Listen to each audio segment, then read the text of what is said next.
جناب محمد خان بیابانی رفاعی القادری کامل حدیث جامع نظامیہ خطاب کا شرف حاصل فرمائیں۔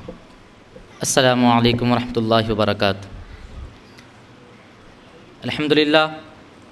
الحمدللہ رب العالمین، الصلاۃ والسلام علی سید الانبیاء والمرسلین وعلی آلہ الطیبین الطاہرین واصحابہ الاکرمین اجمعین۔ فاعوذ باللہ من الشیطان الرجیم، بسم اللہ الرحمن الرحیم۔ یا ایہا الذین آمنوا اتقوا اللہ وکونوا مع الصادقین۔ صدق اللہ مولانا العظیم وصدق رسولہ النبی الامین الکریم۔ وقال اللہ تبارک وتعالی فی شان حبیبہ الکریم،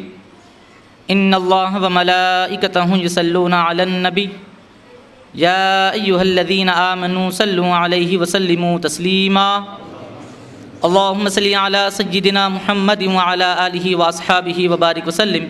صلاۃ و سلاما علیک یا رسول اللہ۔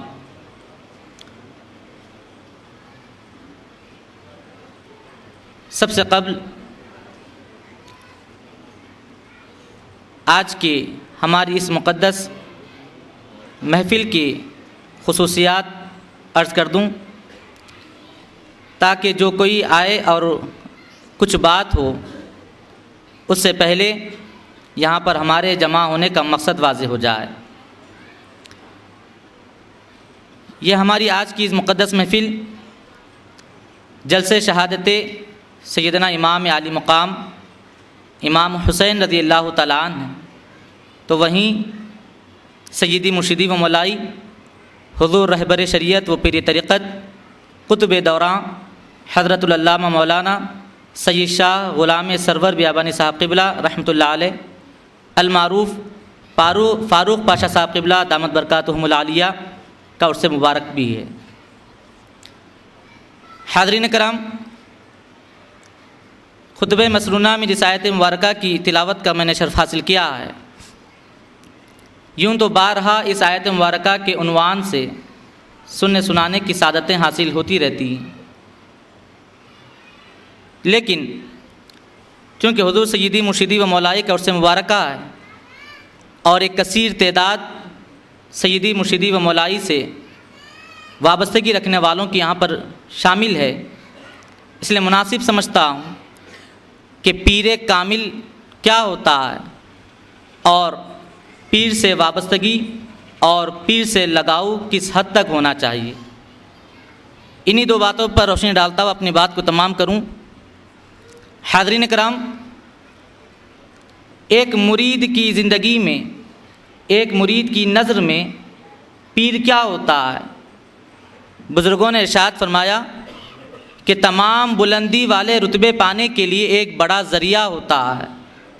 جس کے ذریعے ہی سے تمام منازل اور مدارج طے کیے جاتے ہیں۔ اور پھر پیر کامل کی خدمت کیسے کرنی چاہیے، اس کے بارے میں حافظ شیرازی رحمۃ اللہ علیہ نے، جو کہ فارسی کی دنیا کے بہت بڑے شاعر مانے جاتے ہیں، اور پھر سلسلے بیابانیہ سے وابستہ ہر فرد اس بات کو بخوبی جانتا ہے کہ سیدی حضور دادا پیر سید شاہ افضل بیابانی رحمۃ اللہ علیہ کو حافظ شیرازی کے کلام سمجھانے میں بڑا کمال حاصل رہا، اور پھر ایک وقت ایسا بھی آیا جب کہ محفل سما جمع ہوئی ہے اور قوال کلام سنا کر حاضرین کے دلوں کو گرما رہا ہے۔ دوران سما حضور دادا پیر سید شاہ افضل بیابانی رحمۃ اللہ علیہ نے اپنی جگہ خالی کر دی، بازو ہٹ گئے اور پھر کچھ دیر بعد اپنی جگہ پر بیٹھ گئے۔ لوگوں نے وجہ پوچھی کہ حضور سما کے دوران ہٹ جانے اور پھر تھوڑی دیر بعد اپنی جگہ پر آنے کی حکمت کیا تھی؟ حضور دادا پیر سید شاہ افضل بیابانی رحمۃ اللہ علیہ نے جواب دیا کہ جب محفل سما جاری تھا اور قوال حافظ شیرازی کا کلام سنا رہا تھا، ہمارا یہ وہ دربار ہے کہ جہاں پر حافظ شیرازی کا کلام سنایا جا رہا ہے اور خود حافظ شیرازی کی روح مبارکہ ہمارے پاس ملنے کے لیے آئی تھی، اور ہم نے حافظ شیرازی کے لیے ان کی عزت و احترام کی خاطر ہماری جگہ دے دی۔ وہ کچھ دیر بیٹھے رہے اور اس کے بعد جب انہوں نے چاہا یہاں سے رخصت ہو گئے۔ وہی حافظ شیرازی رحمۃ اللہ علیہ جن کی یہاں آمد و رفت رہا کرتی، حضور دادا پیر سے ملاقات کی خاطر اپنے مقام سے ترک کرتے، اپنے مقام سے سفر کرتے، یہاں ملاقات کے لیے روحانی طور پر حاضر ہوا کرتے، وہی حافظ شیرازی رحمۃ اللہ علیہ ایک پیر کامل کے بارے میں کیا نظریہ رکھنا چاہیے ایک شعر کی شکل میں بیان کر دیا۔ ارشاد فرمایا کہ اگر پیر کامل کی نسبت کو سمجھنا چاہتے ہو تو سنو، کیمیائے عجب بندگی پیر مغا، خاک او گشتم چندی درجاتم دادن۔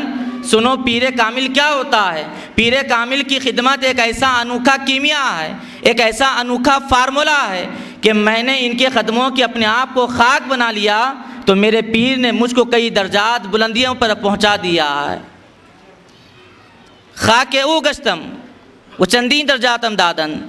میں نے ان کے قدموں کی دھول بننا، ان کے قدموں کی خاک بننا اپنے لیے افتخار سمجھا، اپنے لیے سربلندی سمجھی، اپنے لیے عزت و آفرین سمجھی۔ اور پھر میرے پیر نے کیا کیا؟ دنیا سمجھ رہی ہے کہ میں صرف قدموں میں رہنے والا ہوں، میرے پیر نے قدموں میں نہیں رہنے دیا بلکہ قدموں سے بلندیوں پر پہنچا دیا، اور خود کہتے ہیں کہ اتنی بڑی بلندیوں تک پہنچایا ہے کہ پھر دنیا کی زمین پر رہنے والے کسی کی نگاہیں اس کا احاطہ نہیں کر پاتی۔ حاضرین کرام، ضروری اس بات پر توجہ دینے کی ہے کہ ہم وابستگی بھی رکھتے ہیں، دامن سے جڑے ہوئے بھی ہیں، لیکن ہمیں اپنا احاطہ کرنا یہ دیکھتے ہوئے کہ کہاں تک ہم نے غلامی کی احترام اور تقدس کو بامال لحاظ رکھا ہے۔ بزرگوں کی جانب سے بتایا گیا کہ پیر کے آداب میں یہ بات شامل ہے، بالخصوص حضور خواجہ بندہ نواز گیسو دراز رحمۃ اللہ علیہ نے آداب المریدین والی کتاب میں ذکر فرمایا کہ پیر کامل کے آداب کا لحاظ ایسے رکھو کہ اگر راستہ اگر گلی ٹیڑھی بھی ہوتی ہو تو اگر کسی کو اپنے پیر کے گھر کا راستہ بتانا ہو تو ہرگز گلی کو ٹیڑھا تک نہ کہا جائے۔ احترام اس حد تک ملحوظ خاطر رکھیں کہ گلی کو بھی ٹیڑھی نہ کہیں۔ اور پھر جہاں تک بات حسن عقیدت کی پیر کامل سے ہوتی اور اپنے پیر سے وابستگی اور لگاؤ کی ہوتی ہے، خواجہ قطب الدین بختیار کاکی رحمۃ اللہ علیہ نے ہمیں بڑا خوب سکھایا۔ جب غریب نواز سرکار کی خدمت میں حاضر ہوئے، حضور غریب نواز رضی اللہ تعالیٰ عنہ بیٹھے ہوئے ہیں اور آپ کے ساتھ آپ کے پیر کامل حضور خواجہ عثمان ہارونی رحمۃ اللہ علیہ بھی تشریف فرما۔ غریب نواز رضی اللہ تعالیٰ عنہ کے ساتھ خواجہ عثمان ہارونی، خواجہ قطب الدین بختیار کاکی رحمۃ اللہ علیہ کی آمد ہوئی، اور جیسے ہی آئے فوری آپ نے اپنے پیر کے قدموں میں اپنے سر کو رکھ دیا۔ غریب نواز نے دیکھا کہ خواجہ عثمان ہارونی رضی اللہ تعالیٰ عنہ بھی تشریف فرما ہے اور بختیار کاکی میری قدم بوسی کرتے ہیں۔ کہنے لگے کہ بختیار یہ میرے پیر ہیں، ان کی قدم بوسی کی جائے۔ بختیار کاکی رحمۃ اللہ علیہ نے اپنے سر کو اٹھایا اور ایک بار دونوں کو ایک ساتھ دیکھا اور پھر دوسری بار پھر سے غریب نواز کے قدموں میں سر دے دیا۔ پھر سے غریب نواز نے توجہ دلائی، اے بختیار میں کہہ رہا ہوں کہ یہ میرے پیر ہیں، ان کی قدم بوسی کی جائے۔ بختیار کاکی سرکار نے پھر سے سر کو اٹھایا اور ایک نظر غریب نواز کو دیکھا، ایک نظر خواجہ عثمان ہارونی سرکار کو دیکھا، اور اس کے بعد پھر سے غریب نواز کے قدموں میں سر دے دیا۔ عثمان ہارونی رضی اللہ تعالیٰ عنہ یہ کیفیت کو دیکھ رہے تھے، جواب دیا، مسکرا اٹھے، کہنے لگے کہ اے غریب نواز، اے معین الدین، مبارک ہو کہ اللہ نے تمہیں ایک سچا مرید عطا فرمایا ہے، ایک سچے مرید سے تمہیں مشرف فرمایا ہے۔ حاضرین کرام،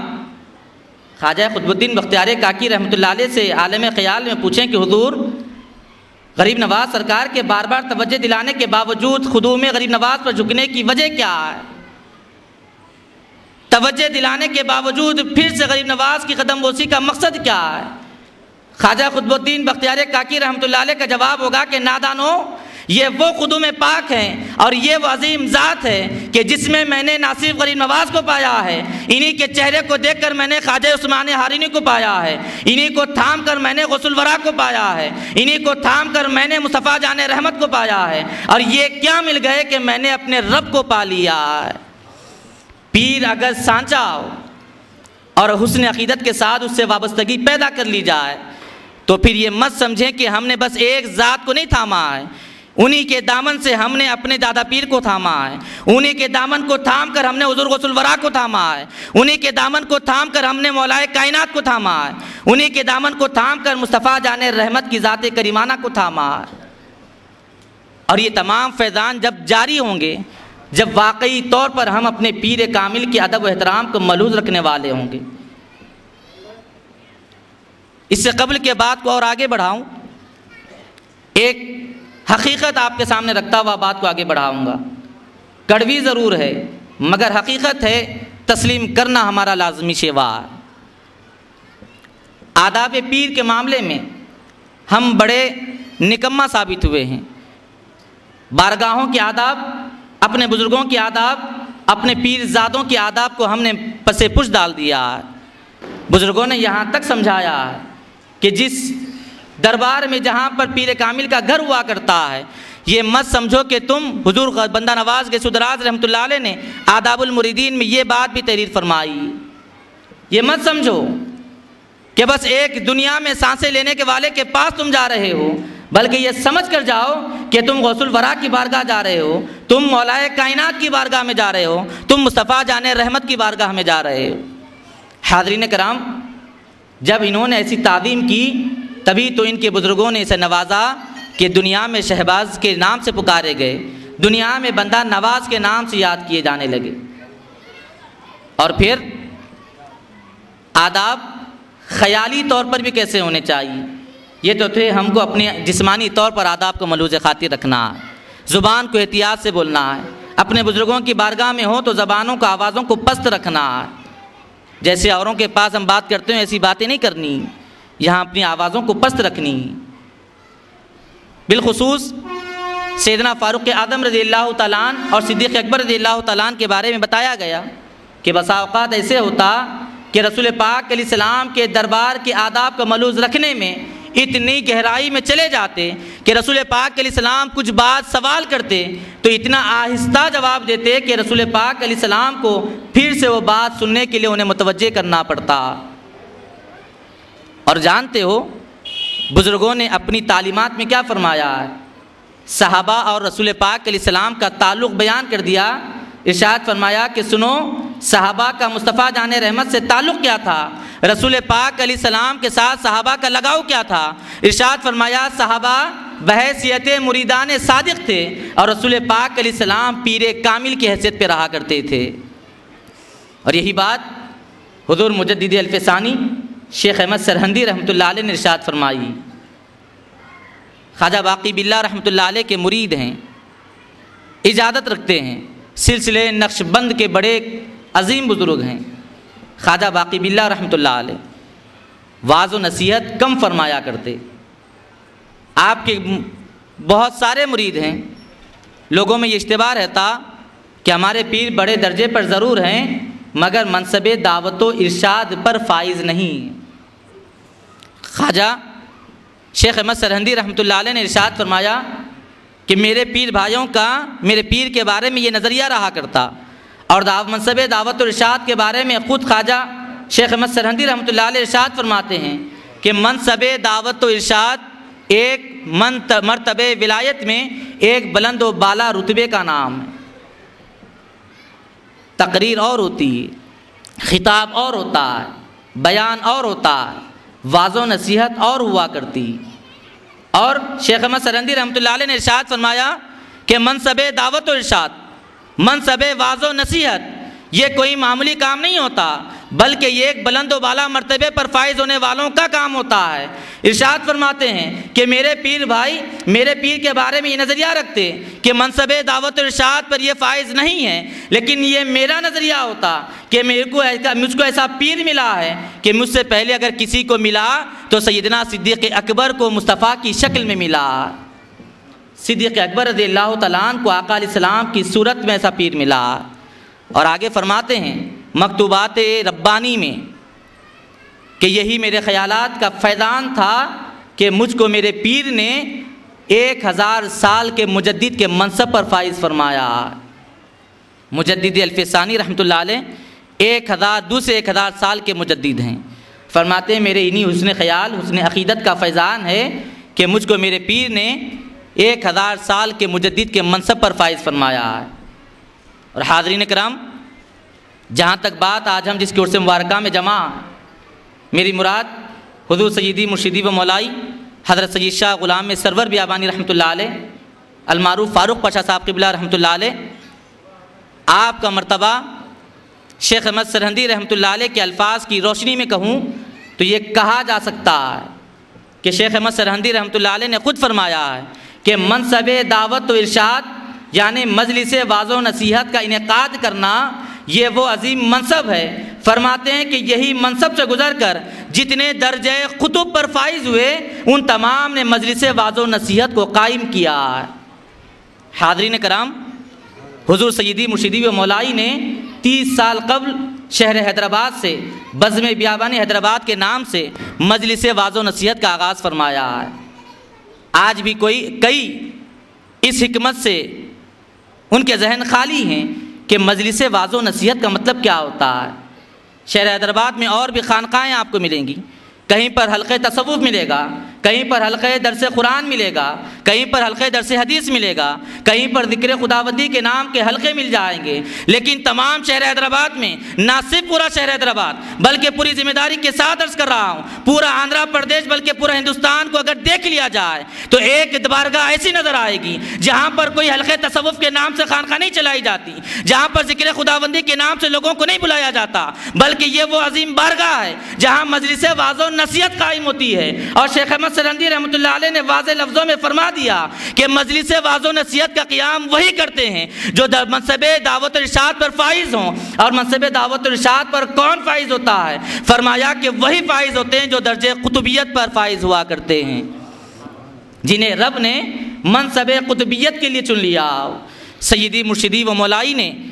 اب 30 سال قبل مجلس واعظ و نصیحت کا قیام رکھ کر دنیا کو دبے لفظوں میں بتا دیا کہ دنیا والوں، اگر آج کی دور میں اگر کسی قطب کو دیکھنا چاہتے ہو، پوری ذمہ داری کے ساتھ عرض کر رہا ہوں، دنیا پوچھتی ہے کہ مجلس واعظ و نصیحت کا مطلب کیا ہوتا ہے؟ درس قرآن سمجھ میں آتا ہے، درس حدیث سمجھ میں آتا ہے۔ وضاحت کرتے ہوئے دو ہی لفظوں میں بات کو تمام کروں، وہ یہ کہ جہاں مفسر قرآن کی تفسیر بیان کرے وہ درس قرآن ہوتا ہے، جہاں محدث حدیث پاک کی شروحات بیان کرے وہ درس حدیث ہوتا ہے، اور جہاں ایک قطب اللہ تبارک و تعالیٰ کا عرفان بیان کرے وہ مجلس واعظ و نصیحت ہوا کرتی ہے۔ اسی مجلس کو مجلس واعظ و نصیحت کہا جاتا ہے۔ الحمدللہ حضور سیدی مرشدی و مولائی نے اپنے آپ کو زندگی تمام اپنے کمالات کو چھپائے رکھا ہے، لیکن سیدی مرشدی و مولائی ہی کے فیضان سے اور حضور سجادہ نشین صاحب قبلہ دامت برکاتہم العالیہ کے نالے پاک کے تصدق میں یہ بات ہمارے سامنے واضح اور ظاہر من الشمس ہے کہ ہم کو اپنے پیر کامل کو کیا سمجھنا چاہیے اور آپ نے کیسے عظیم مرتبے اور منصب کو پایا ہے۔ اور الحمدللہ آج حضور سیدی مرشدی و مولائی کے بعد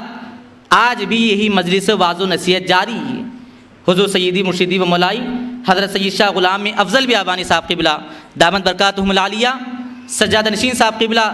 دامت برکاتہم العالیہ نے اس منصب کو جاری رکھا ہے، جو ہمیں یہ سمجھنے کے لیے کوئی دقت اور دشواری نہیں ہونے پائی ہے کہ مجلس واعظ و نصیحت اسی کا قیام کرتا ہے، مجلس واعظ و نصیحت میں اسی کا خطاب ہوتا ہے، انہی کا کلام سنایا جاتا ہے جو درجہ قطبیت پر فائز ہوا کرتے ہیں۔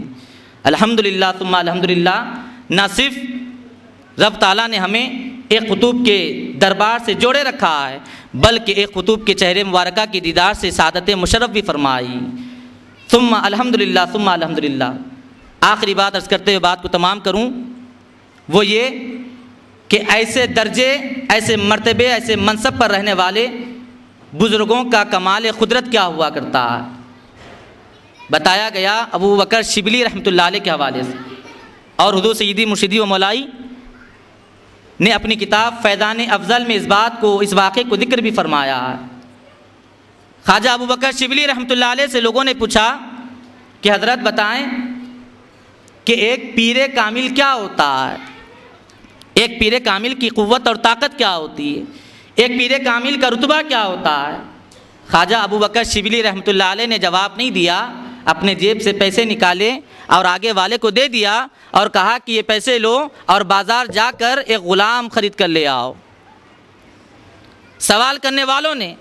خواجہ ابو بکر شبلی رحمۃ اللہ علیہ سے پیسے لیے، بازار جا کر ایک غلام کو خرید لایا، خواجہ ابو بکر شبلی رحمۃ اللہ علیہ کی خدمت پہ پیش کر دیا۔ ابو بکر شبلی رحمۃ اللہ علیہ نے حکم فرمایا کہ غسل کرو، وہ غسل کر بیٹھا، اسے فرمایا گیا کہ وضو بنایا جائے، وہ غلام نے وضو بنایا، خواجہ ابوبکر شبلی رحمۃ اللہ علیہ نے فرمایا کہ 2 رکعت نماز پڑھی جائے، اس غلام نے 2 رکعت نماز ادا فرمائے۔ اس کے بعد خواجہ ابوبکر شبلی رحمۃ اللہ علیہ نے اس کے ہاتھ کو تھاما اور لے آ کر منصب پر مسند پر بٹھا دیا اور کہا کہ سنو،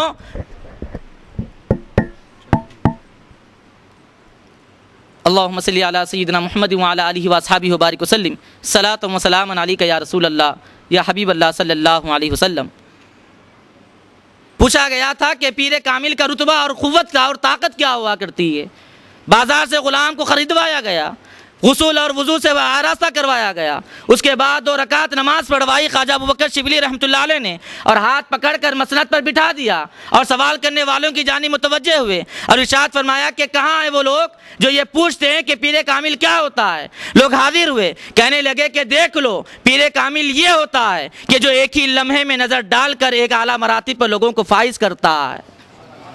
پیر کامل کی طاقت کسب سے مراتب کو پا لینا اور ہوتا ہے۔ پیر کامل کسب نہیں کرواتا بلکہ اس حد تک کرواتا ہے کہ اس کے اوپر بار نہیں ہوتا، بلکہ وہ کمال شفقت اور کمال لذت کے ساتھ ان مراتب کو پا لیتا ہے، ان اعمال کو بجا لا لیتا ہے، اپنے نظر کے فیضان سے ایک ہی لمحے میں جسے چاہے ہاتھ پکڑ کر مسند پر بٹھاتا ہے۔ الحمدللہ ہم اگر ہمارے سیدی مرشدی و مولائی کی سیرت مبارکہ پر اگر نظر ڈالیں، نہ صرف سیدی مرشدی و مولائی بلکہ تمام اسلاف پر اگر نظر دوڑائیں تو ہر ایک کو اس کمال پر پاتے ہیں کہ جسے چاہا اپنے نظروں سے سیراب کیا اور جسے چاہے اعلیٰ مراتب پر فائز فرمایا ہے۔ حضور نامدار خان صاحب قبلہ رحمۃ اللہ علیہ ہوں، حضور ضابطے خان صاحب قبلہ رحمۃ اللہ علیہ ہوں، چاہے حضور دادا پیر سے وابستگی رکھنے والے کوئی اولیاء کاملین ہوں، جہاں دنیا کے کسی خطے میں حضور دادا پیر نے نگاہیں ڈالی اور دیکھ لیا، وہاں سے طلب فرمایا اور اپنے دیدار سے مشرف فرما کر اعلیٰ مراتب پر فائز فرمایا ہے۔ حضور چھوڑے دادا پیر کی سیرت مبارکہ اٹھا کر پڑھیں، حضور مالک قبلہ کی سیرت مبارکہ پر نظر ڈالیں، جس پر نگاہ پڑی اور جسے دل نے چاہا بس نگاہوں سے فیضیاب سرفراز کرتے ہوئے اعلیٰ مراتب پر انہوں نے فائز فرمایا ہے، اور یہی کمال پر ہم نے اپنے سیدی مرشدی و مولائی کو پایا۔ آج بھی یہاں پر ایسے عظیم ہستی یہاں پر تشریف فرما کہ جنہوں نے حضور سیدی مرشدی و مولائی سے فیضان کو حاصل کیا اور آپ کے نظروں کے سے جام پی پی کر ایسے مست ہوئے ہیں کہ آج جو انہیں دیکھ لیتا ہے وہ بھی ایک مستی اور بے خودی کی کیفیت کو اپنے اندر پاتا ہے۔ خلفائے سیدی مرشدی و مولائی الحمدللہ یہاں پر جلوہ افروز ہیں،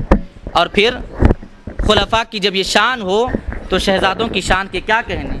آج دنیا نہ صرف اپنے ہوں بلکہ پرائے ہوں، اپنے مذہب کے ماننے والے ہوں بلکہ اور بھی مذہب کے ماننے والے ہوں، یہ اس بات کا دعویٰ کرتے ہیں، بلکہ حضرت مولانا سید شجاعت اللہ حسینی قادری صاحب کی ویب سائٹ پر shahafzalbiabani.org پر کئی انگریزوں نے یہ بات کمنٹ کی ہے کہ حضور سیدی مرشدی و مولائی حضرت سید شاہ غلام افضل بیابانی صاحب قبلہ دامت برکاتہم العالیہ خسرو پاشا صاحب قبلہ دامت برکاتہم العالیہ کی نگاہیں میں وہ جاذبیت ہے کہ ہم صرف فوٹو میں دیکھتے ہیں تو اتنا گرویدہ ہو جاتے ہیں کہ کوئی اور شے دیکھنے کی جانب حاجت نہیں ہوا کرتی۔ یہ کمال نہ صرف کسبی ہے بلکہ وراثتی طور پر بزرگوں نے نوازا ہے۔ الحمدللہ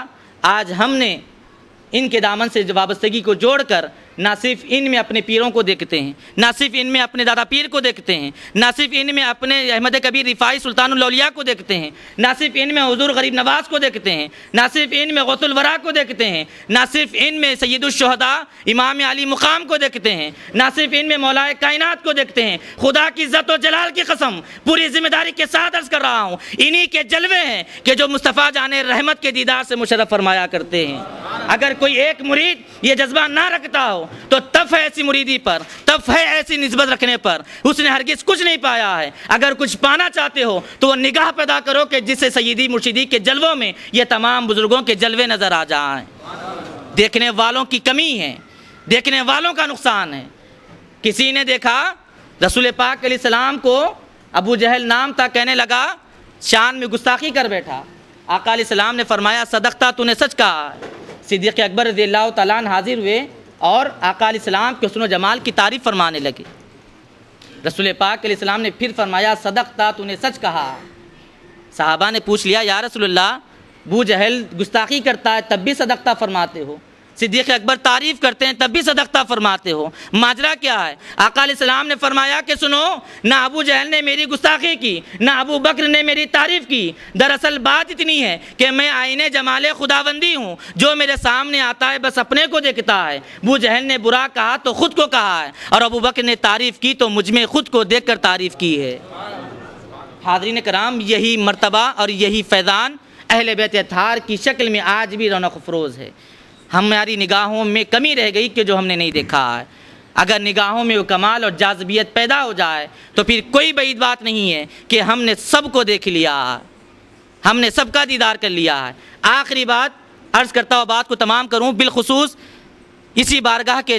فیض یافتہ خلیفہ مجاد حضرت العلامہ مولانا شاہ محمد مجاہد خان بیابانی رفاعی القادری صاحب قبلہ، آپ کے نانا حضرت کی تعلیم جو آپ کو ملی اور آپ ہی کے حوالے سے سننے کا موقع ملا، فرمایا کرتے، خود حضرت قبلہ سے پوچھتے کہ بتاؤ کیا تم نے دادا پیر کو دیکھا ہے؟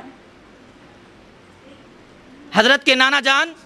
آپ کی بچپنے سے تربیت فرماتے اور آپ سے پوچھتے ہیں کہ بتاؤ کیا تم نے دادا پیر کو دیکھا ہے؟ آپ نے بچپنے کی کیفیت میں عرض کی کہ میں نے دادا حضور کو نہیں دیکھا، تو نانا حضرت نے فرمانے لگے کہ بہت غلط کہہ رہے ہو، تم نے دادا حضور کو دیکھ لیا ہے۔ پوچھا کہ کہاں دیکھا؟ فرمانے لگے کیا تم نے اپنے پیر کا دیدار نہیں کیا ہے؟ پیر کو دیکھنا ہی دادا پیر کو دیکھنا ہے۔ حاضرین کرام، یہ تعلیمات جب تک ہم ان سے جڑیں گے نہیں، ان سے وابستگی نہیں پیدا کریں گے، جو خانقاہی طور پر جڑے ہوئے فیض یافتہ ہیں، ان کے دامنوں سے نہیں جڑیں گے تو پھر ہم کو یہ تعلیمات نہیں نصیب ہونے والی ہیں، کیونکہ یہ کتابوں کے ذریعے ملنے والی باتیں نہیں ہیں، یہ تو بس ان کی خدمت کے ذریعے حاصل ہونے والے کمالات اور انعامات ہیں جس کی ہمیں قدر کرنی چاہیے۔ انہی چند کلمات پر اپنی بات کو روکتا ہوا ملتمس ہوں کہ اپنے اندر کمال پیدا کریں اور واقعی مریدانہ شان پیدا کریں، عقیدت اور محبت پیدا کریں، جاذبیت اور عشق کی سوز و گداز پیدا کریں، پھر بزرگوں کے آداب کو ملحوظ خاطر رکھیں، یاد رکھیں، پھر وہ فیضان لے کر جائیں گے کہ پھر دنیا کے کسی اور دربار میں دامن کو پھیلانے کی حاجت نہیں رہے گی۔ ایسے کئی افراد یہاں پر بھی شاید میں سمجھتا ہوں کہ جو اس دربار کے بعد بھی اور درباروں کے پاس اپنے دامنوں کو پھیلایا کرتے ہیں۔ خدا کی عزت و جلال کی قسم، یہاں پر نہ صرف سلطان الاولیاء کا صدقہ ملتا ہے، نہ صرف غوث الورا کے اتارے ملا کرتے ہیں، بلکہ حسنین کریمین کی نام کے صدقے بڑھا کرتے ہیں۔ جب یہ سب مل جائے تو کیا ضرورت ہے کہ کسی اور بارگاہ میں جائیں،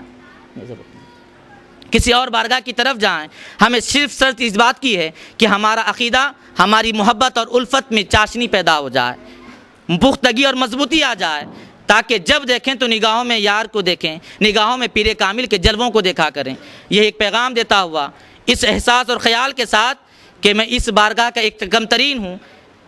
ایک باتیں کہنے کی اپنے منہ میں طاقت اور زبان میں ہمت تو نہیں رکھتا، لیکن بزرگوں کے فیضان سے رکھنے کی سعادت حاصل کی ہے۔ دعا گو کہ مولا تعالیٰ ہم تمامی کو ایسے ہی کمالات والا بنا دے، ہم میں وہ نظر عطا فرما کہ اپنے بزرگوں، اپنے پیر میں اپنے بزرگوں کا دیدار کر سکیں، ہماری آپ کی تمام کے اندر یہ کمال پیدا ہو جائے۔ بحرمت سید الانبیاء والمرسلین برحمتک یا ارحم الراحمین۔